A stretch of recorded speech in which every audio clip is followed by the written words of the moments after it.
আমাদের মাঝে উপস্থিত হয়েছেন কালুখালী উপজেলা বিএনপির সহ সভাপতি আতিকুল ইসলাম সাহেব। আমরা তাকে শুভবারম্বাদ জানাই, স্বাগত জানাই। এ পর্যায়ে আপনাদের সামনে সংক্ষিপ্ত কথা বলবেন কালুখালী উপজেলা বিএনপির সুযোগ্য গ্রহণযোগ্য দায়িত্বশীল সভাপতি, অত্যন্ত জনপ্রিয় জননেতা বাংশা এবং কালুখালী উপজেলা যখন একসাথে ছিল ওই সময়কে উপজেলা বিএনপির আহ্বায়ক আমাদের অত্যন্ত শ্রদ্ধাভাজন জনাব লুৎফর রহমান খান।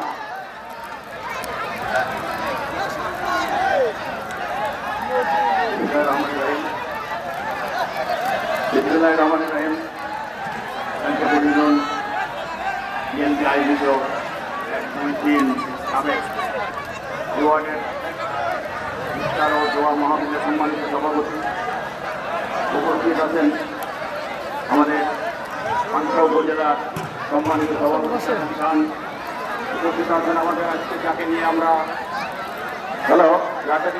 এই রাজনীতির মাঠে আছি এবং যে নেতার জন্য গণমানুষের নেতা দারুণ তার নেতৃত্বে আজকে